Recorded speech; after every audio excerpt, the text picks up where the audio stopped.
Nunca deixe aquilo que você não pode fazer atrapalhar aquilo que você pode fazer. Não me diga o que você não pode fazer. Diga-me sim aquilo que você pode fazer, onde você está, nas suas circunstâncias. Porque se você começasse assim, se eu tivesse isso, se eu tivesse aquilo, o problema é que você não tem. Você tem que saber onde você está e a partir daí você construir o seu sucesso, tanto pessoal quanto profissional. Então nós não estamos condenados a ser a quem sempre fomos. Escute com carinho. Nós não estamos condenados a ser o que sempre fomos. Qualquer indivíduo, em qualquer idade, em qualquer profissão, pode melhorar e muito aquilo que está fazendo. Contanto que você tenha uma perspectiva diferente. Contanto que você passe a explorar um paradigma diferente. O paradigma nos determina quais são as nossas limitações no mundo. Vivemos dentro de paradigmas. No momento que nós mudamos a nossa percepção, mudamos também a nossa realidade. Eu sei que você sabe matemática, sobretudo aritmética. Então eu vou fazer uma conta muito simples aqui. Você vai somar 1000 com mais 40. Quanto que deu? 1040. Aí você vai somar mais 1000. Quanto é que deu? 2040. Aí você vai somar mais 30. Quanto é que deu? 2070. Aí você vai somar mais 1000. Quanto é que deu? 3070. Aí você vai somar mais 20. Quanto é que deu? 3090. Aí você vai somar mais 1000. Quanto é que deu? 4090. Aí você vai somar mais 10. Qual é o resultado? Eu sei que provavelmente você disse 5000, mas não é verdade. Soma de novo. 1000 mais 40, mais 1000, mais 30, mais 1000, mais 20, mais 1000, mais 10. O resultado é 4100. É uma conta simples de aritmética que você aprendeu no primário, no ensino fundamental. E por que você titubeou no resultado? Porque você estava dentro do paradigma dos 1000. Eu falei 1000, depois mais 1000, depois mais 1000 e depois mais 1000. O seu cérebro entrou no paradigma do 1000. Aí a tendência é você dizer que com a próxima soma iria para 5000. Um peixe que nunca saiu da água não sabe que ele vive na água. Verdade? Você imagina um peixe que nunca saiu de dentro d'água. Como é que ele vai saber o que é água se ele não sabe o que não é água? Para ele saber o que é água, ele tem que saber o que não é água. Se ele nunca saiu daquela água, ele não sabe que ele vive na água. O indivíduo que nunca saiu de um paradigma, ele não sabe que ele vive dentro de um paradigma, que muitas vezes está limitando suas atividades. Quando a Terra era plana, era impossível fazer uma viagem ao mundo numa Terra plana. Quando o conceito passou a ser, o paradigma passou a ser de que a Terra era redonda, ela deixou de ser plana e passou a ser redonda, agora sim você pode fazer uma viagem de volta ao mundo. Porque você pode fazer uma viagem de volta ao mundo numa Terra redonda, mas você não poderia fazer uma viagem de volta ao mundo numa Terra plana. No momento que você muda os seus paradigmas, as suas possibilidades se multiplicam. Então nós estamos aqui para avaliar onde você está, para avaliar onde você quer ir e como que você chega lá. Então primeiro eu quero que você faça uma avaliação de onde você está. Como é que é o seu ambiente físico? Como é que é o carro que você dirige? Como é que é a sua situação? Onde você mora? A sua estrutura? Onde você trabalha? Você está satisfeito com o seu ambiente físico? Dá uma pensada. O que você poderia melhorar no seu ambiente físico? E na sua saúde? Você se considera uma pessoa saudável? Porque ser saudável é diferente de não ser doente. Uma pessoa pode não ser doente, mas não necessariamente saudável. Saudável é ter energia para fazer tudo aquilo que você quer. Você tem essa energia? Você se considera uma pessoa saudável fisicamente, mentalmente, emocionalmente, espiritualmente? E a sua carreira profissional? Onde você quer chegar com ela? O que você considera, do ponto de vista profissional, sucesso? Onde está o seu limite? Onde está o seu patamar? Você está satisfeito ou quer crescer? E o seu desenvolvimento pessoal? Qual o investimento que você faz para desenvolver você mesmo como pessoa? E os seus relacionamentos? Os relacionamentos de amizade, relacionamento amoroso, relacionamento familiar. Como é que você se sente com relação a isso? O que está bom? O que precisa melhorar? E a sua espiritualidade? Você como uma alma dentro de um corpo, passando uma temporada aqui na Terra. Como é que você se sente no seu desenvolvimento espiritual? E, finalmente, qual é a sua avaliação financeira? Qual é a sua abastança? Você já escutou essa palavra? Abastança significa o número de dias que você pode sobreviver financeiramente sem trabalhar, mantendo o mesmo padrão de vida.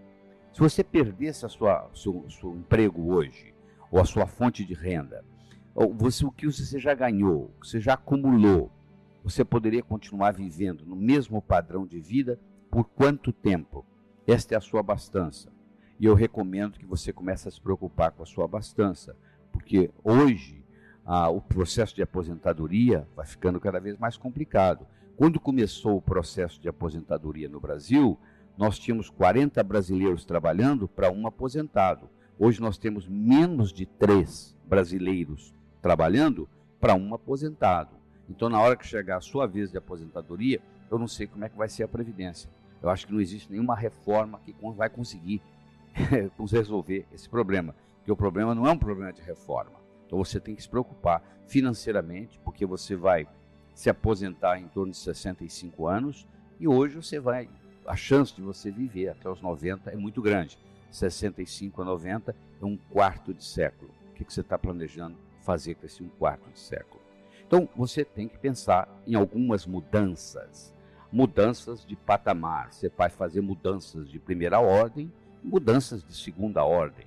O que é uma mudança de primeira ordem? Uma mudança simples. Você muda a posição dos móveis na sua casa.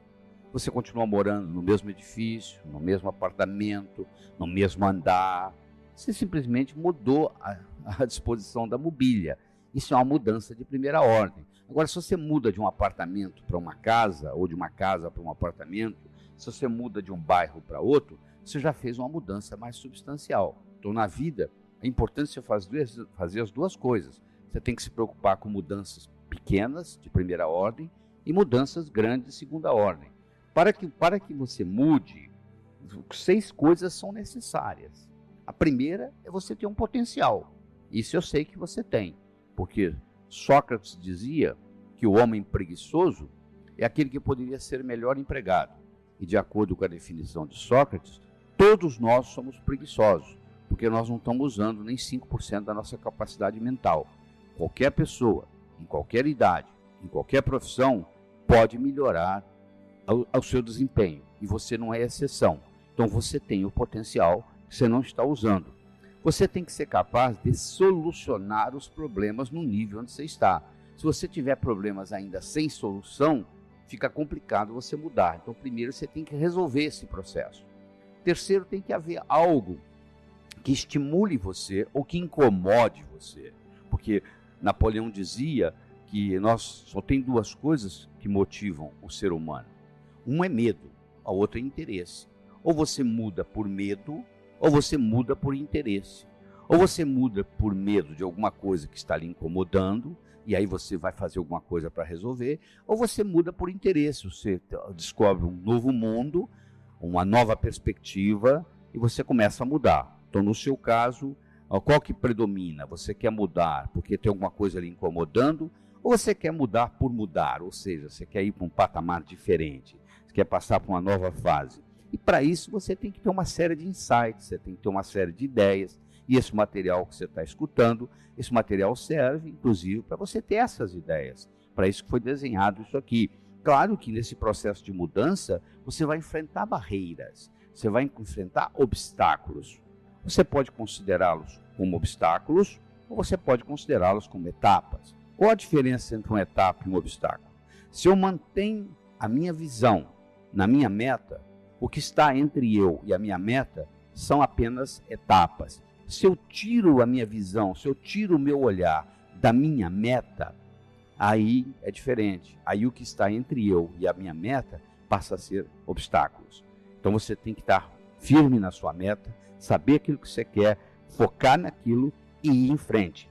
E com isso aí há uma consolidação da sua mudança. Porque às vezes se você mudar, mas se você não tiver um ambiente que lhe ajude no processo de manter essa mudança, fica muito complicado.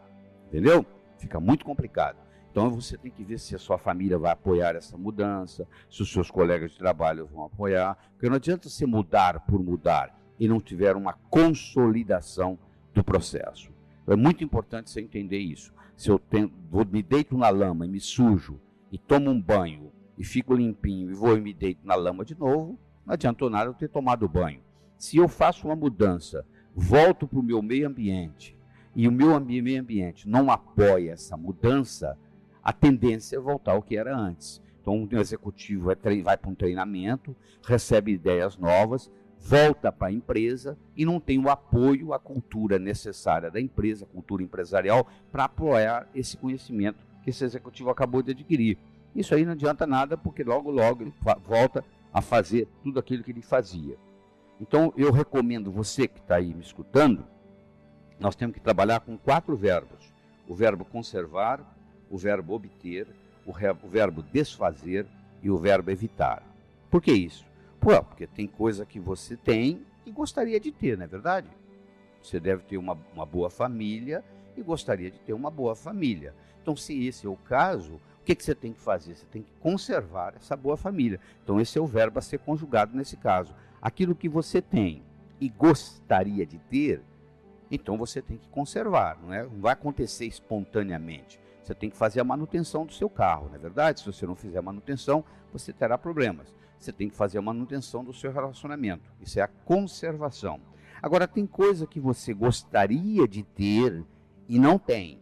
Se você gostaria de ter e não tem, então o verbo a ser conjugado é o verbo obter. O que na sua vida pessoal e na sua vida profissional você gostaria de ter e ainda não teve? Então isso aí são coisas que você tem que obter. Tem coisa na sua vida que você tem, mas não gostaria de ter, né? Uma pessoa pode ter câncer e provavelmente não gostaria de ter câncer. Então isso são coisas que nós vamos desfazer. Eu posso ter um medo do fracasso ou até o medo do sucesso, e eu não gostaria de ter esse medo. Então, qual é a minha atitude com relação a isso? É desfazer este medo. Então, esse é o verbo a ser conjugado. E tem coisa que eu não tenho e nem gostaria de ter. Eu não tenho câncer e não gostaria de ter câncer. Então, nesse caso, o verbo a ser conjugado é o verbo evitar. Então, se você mantém esses 4 verbos conjugados diariamente, o conservar, o obter, o desfazer e o evitar, conservar para aquilo que você quer e tem, obter para aquilo que você quer e não tem, desfazer para aquilo que você tem e não quer, e evitar para aquilo que você não tem nem quer, você fazendo a conjugação certa desses 4 verbos, conservar, obter, desfazer e evitar na sua vida, faz uma diferença muito grande. Então, assim, é muito simples. Se não puder fazer tudo, faça tudo o que puder. Então você tem que ser uma pessoa mais proativa. A oportunidade aparece na sua vida de 2 modos. Ou você corre atrás dela, ou ela chega até você na forma de um problema. Ela vem sempre, se ela chega até você e bate na sua porta, ela vem fantasiada de problemas. Se você não gosta de resolver problemas, você vai deixar de obter grandes oportunidades na vida. E para você fazer isso, a primeira coisa importante é você ter uma boa autoimagem. A autoimagem vai determinar o seu desempenho, tanto pessoal quanto profissional. O seu desempenho pessoal e profissional nunca será maior do que a sua autoimagem. E você tem que melhorar a sua autoimagem. A boa notícia que eu tenho para você é que essa autoimagem, ela não é feita de cimento nem de aço. Ela é feita de linguagem. Do mesmo modo que ela foi criada na forma de linguagem, nós somos animais linguísticos, ela vai ser recriada na forma de linguagem. Você pode fazer isso através de uma visualização bem feita, você pode fazer isso através de um diálogo interno positivo, e você pode fazer isso através de uma postura corporal, o modo como você caminha, o modo como você carrega seu corpo. Então, o modo como você conversa com você mesmo é fundamental. E a postura corporal, o modo como você carrega seu corpo. As pessoas deprimidas, em geral, são pessoas cabisbaixas, são pessoas que estão olhando para baixo, que estão com um diálogo interno negativo. Então, é importante você ter uma boa autoimagem, uma boa autoestima, para você ter a sua parte profissional importante. Porque é fundamental você mudar os seus modelos mentais. Porque os modelos mentais são os mapas que nós usamos para navegar no mundo.